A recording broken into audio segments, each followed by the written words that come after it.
Hi, and welcome to my brief presentation for HDA653, Designing for Cultural Groups. Um, the area that I'm interested in is Australian vernacular architecture and how family structure and the usage of interior space, the delineation of rooms within the house, how both of those, all three of those factors can be used to inform a residential design. So the sort of four main questions that I was concentrating on for my study and readings.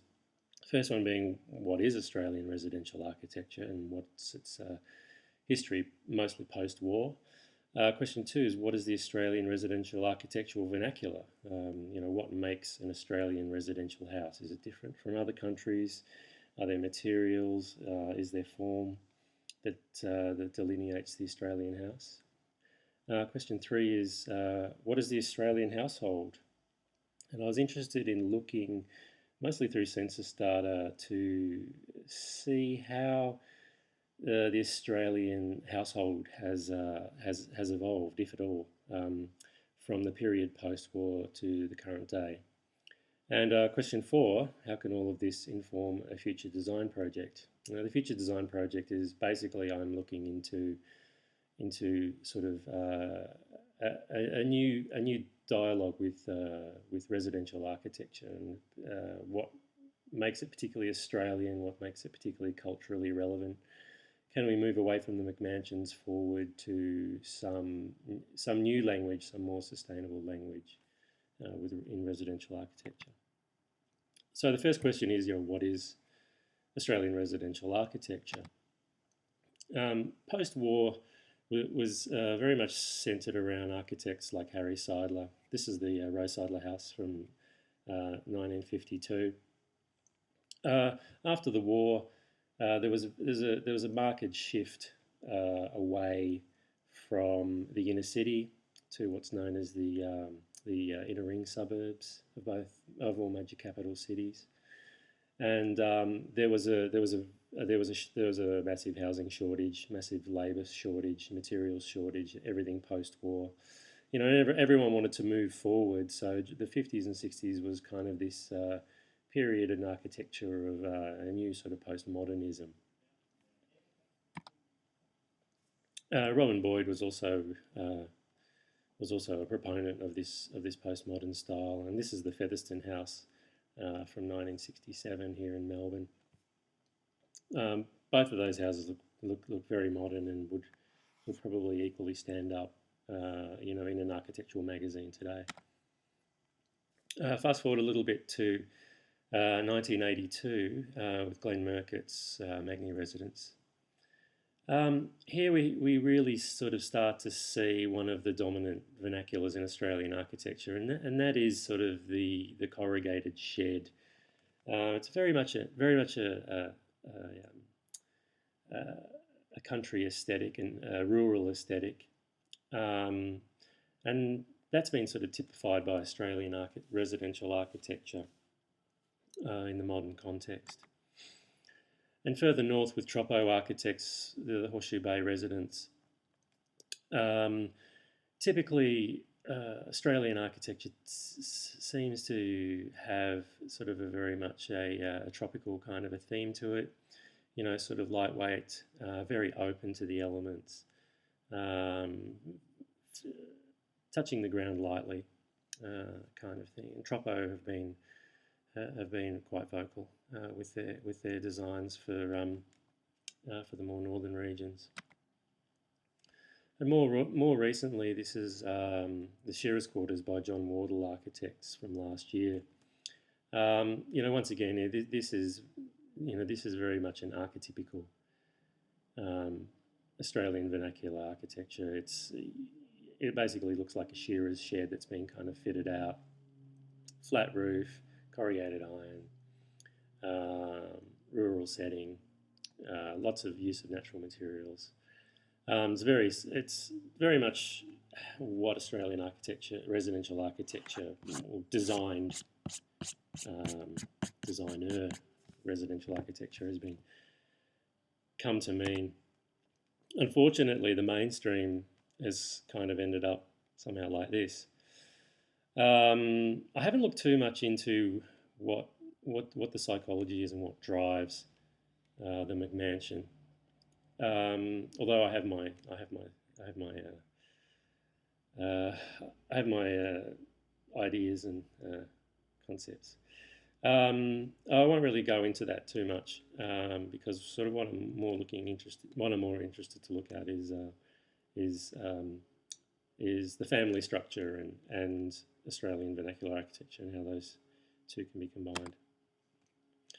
So, of course, the main question is, what constitutes the Australian household? Now, there's lots of the media kind of perpetrates this idea that somehow the families are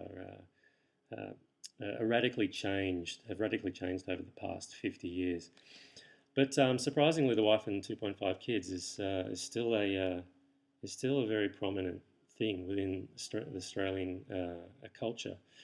And one thing I need to look at more with the second half of the project, once I start sort of getting out the pens and paper, as it were, is I need to investigate how family structure has kind of changed the way that we use particular spaces. For example, it's very common nowadays for the kitchen to be very much the centre of family life. Whereas in the past that wasn't the case. In the past it was very much a case of the kitchen was sort of, it was hidden away. It was a kind of a factory, an area historically in the upper classes of England anyway, where the servants did their magic, and then the food was presented into the dining room. That usage has kind of shifted, and I need to look more into that because I haven't covered that enough in this half of the project. So yeah, as I mentioned, the social landscape of 1945-1970 is one of contrast, but it's not the contrast that you would actually expect. The largest change that I found looking at census data was that of people not living alone. In 1970, the figure was 20% of people lived alone in single dwelling households, but in 2011 that figure has dropped to only 10%.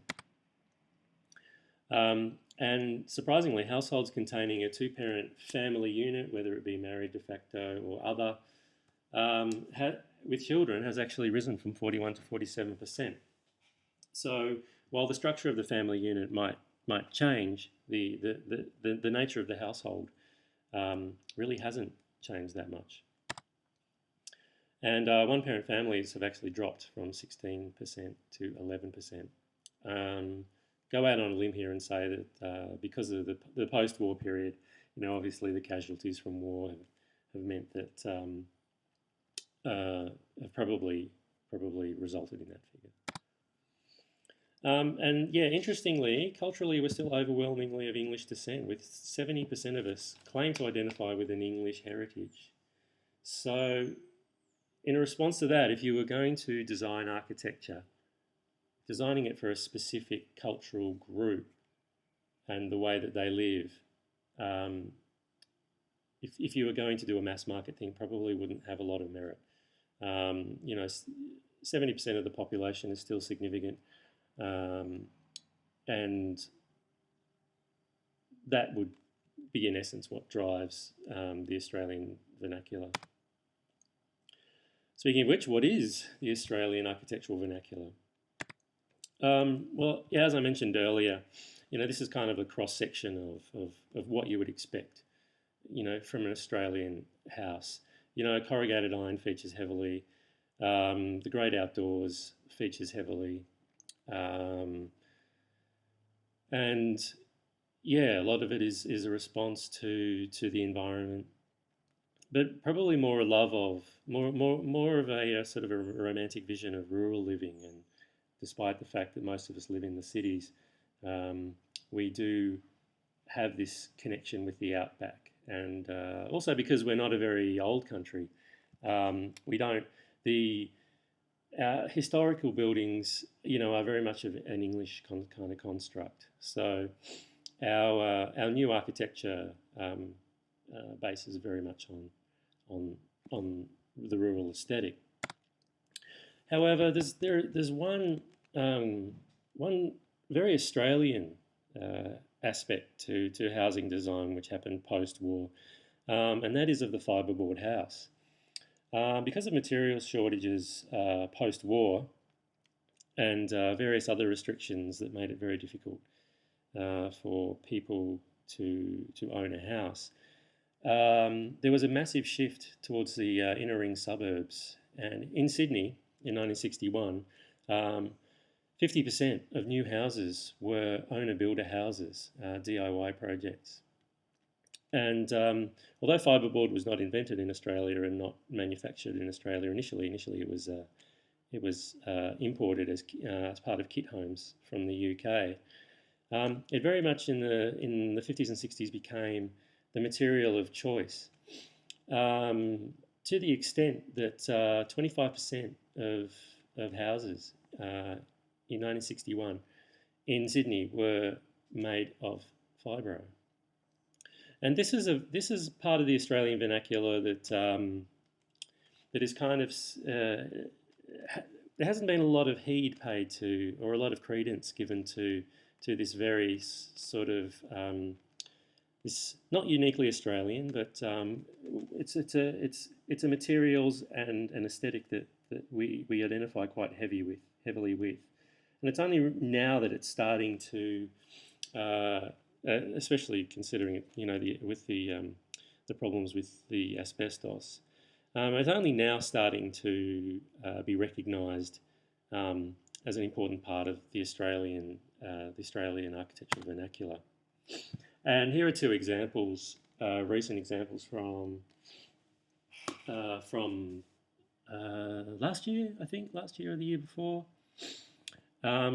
On the left is a house from E+ Architecture in Ballarat, and on the right, I can't actually remember. I literally found it in a magazine this weekend. But I think it's by Multiplicity Architects.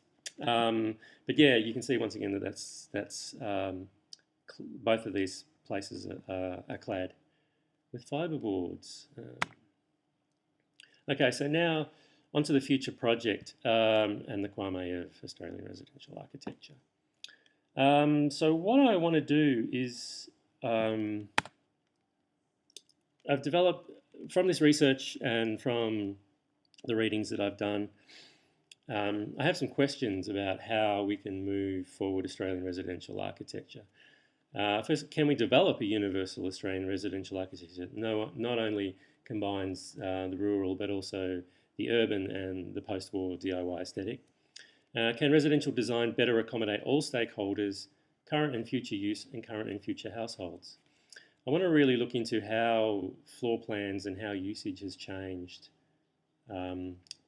over say the past 50 years. It's something I've only really just touched on, but I really need to look into that a bit more. And can all the above be modest, like the houses were of the 50s, as opposed to the McMansions? Interesting statistic, we now trump America in making the biggest new houses. We're beating them by 7%, so that's something to be incredibly proud of. Sympathetic to the Australian owner-builder ethos. I like this idea. Whether that's something that would be accepted by the mainstream is yet to be determined.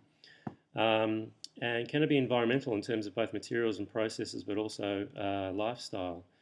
I like the concept of trying to modify the behaviour away from the incredibly wasteful and ridiculous McMansions,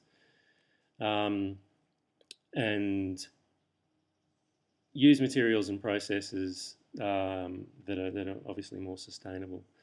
And there are assumptions that go with this. One, that Australian residential design vernacular is incoherent and fragmented, which it kind of is, but it's. I think things are moving in the direction of a coherent sort of vernacular. Current Australian residential design vernacular largely ignores the fibro houses of the 50s and 60s, 70s. This is true. Once again, inroads are being made, but there was a symposium last year pretty much solely on houses of the 50s and 60s, and how from a historical and preservation background, they're not getting the attention that they probably deserve. Residential design is gregarious and immodest. Yeah, I think we can pretty much assume that that's what's going on in the outer suburbs. Residential design is wasteful, low quality, and not energy efficient. The lack of eaves, for example, on modern houses is a bit of a worry. Australia is very multicultural, and residential design does not reflect this. Well, I'd be interested in looking into how a sort of overarching concept house can include sort of more multicultural cues, but I'm not really sure how that would work out. And how house floor plans are configured is constantly changing. Once again, we tend to entertain in the kitchen rather than the lounge room, and we don't have a separate kitchen so much these days. So that's one area that's changed, and I'd like to also look at how other rooms have changed usage. So the future design project, I want to investigate the universal Australian residential housing design vernacular that includes both environmental and cultural cues. I want to investigate an architectural design that is modular, dynamic, modest and efficient, honours the owner-builder DIY ethos, incorporates environmental considerations and encourages a degree of self-sufficiency and localisation. Also want to further investigate how residential interior configurations could better accommodate evolving lifestyle changes in demographics and future use. And also, further investigate how residential interior configurations could influence lifestyle and change behaviour.